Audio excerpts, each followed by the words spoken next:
देखो गुरु की बहुत महिमा है यार, बिन गुरु के कुछ नहीं होता। और आपके पास देखो, आज अगर आपने गुरु बनाया है ना, रोहित को बनाया, जो भी आपकी फैकल्टी हैं, जो भी आपके टीचर हैं, गुरु का बहुत बड़ा रोल है। उसके रोल के बिना कुछ नहीं होता। एक कहानी के साथ मैं आज को समाप्त करता हूँ सेशन को। स्पिरिचुअल कहानी है, क्योंकि मैं स्पिरिचुअली बहुत पढ़ता रहता हूँ, तो मैं कोशिश करता हूँ सुनाऊँ, माहौल देख के सुनाता हूँ कभी कभी। अब स्टूडेंट्स हैं तो मैं सोचता हूँ सुनाऊँ कि ना सुनाऊँ, उनको समझ में आएगा कि नहीं आएगा। लेकिन आप स्टूडेंट्स तो लग रहे हैं, लेकिन मैच्योर स्टूडेंट्स लग रहे हैं मुझे यार, और मेरे मतलब के लग रहे हैं। मैं आपको देख रहा हूं तो मुझे लग रहा है मेरे टक्कर के हैं भाई, तेरे टक्कर के हैं ये हैं।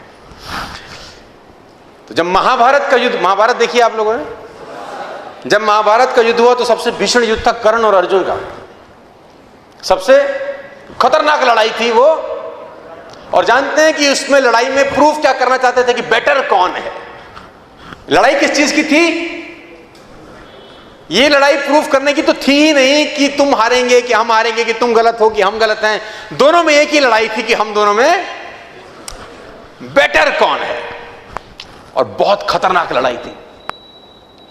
तो शास्त्र हम लोगों की ये कहते हैं, अगर आप पढ़ेंगे तो शास्त्र कहते हैं कि एक समय ऐसा आया उससे लड़ाई के दौरान कि जो कर्ण थे, उन्होंने जब तीर चलाया, जिसको बोलते हैं एरो, और वो तीर जब अर्जुन के पहिए में जाके लगा, तो शास्त्र ये बोलते हैं कि अर्जुन का जो रथ था, जिसपे भगवान कृष्ण खुद विराजमान थे, उनका रथ 3 कदम पीछे खिसक गया। इतनी शक्ति के साथ उसने बाण मारा। कितना फीट पीछे गया? 3 फीट। अब बारी अर्जुन की थी, उसको उसका आंसर।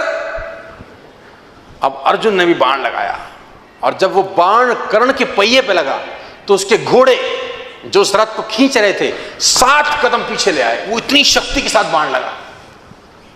तो अर्जुन बहुत खुश हुआ। अर्जुन ने बोला भगवान को, हैंस प्रूव्ड, हैंस प्रूव्ड कि कौन शक्तिशाली है। कि जब उसने चलाया तो 3 स्टेप्स, अब जब मैंने चलाया तो।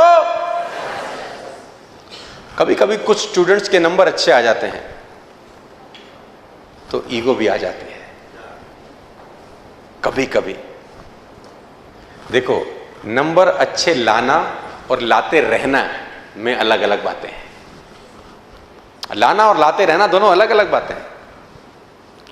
तो यहां पर गुरु का रोल शुरू होता है। यहां गुरु उसको बताता है कि नहीं, ऐसा नहीं है, ईगो की जरूरत।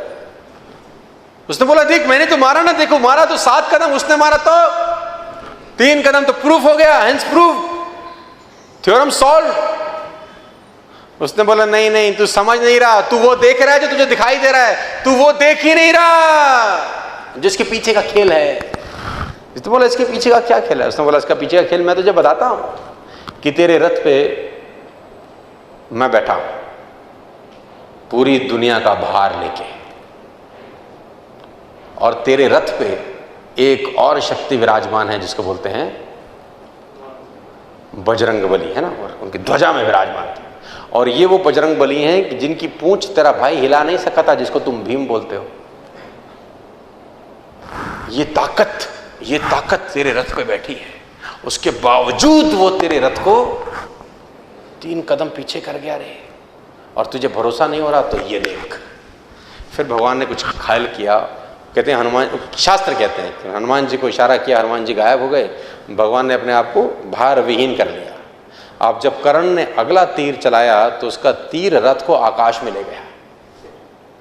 तो भगवान ने बोला इसीलिए गुरु की जरूरत रहती है कि चेला उड़े नहीं फालतू फंड में।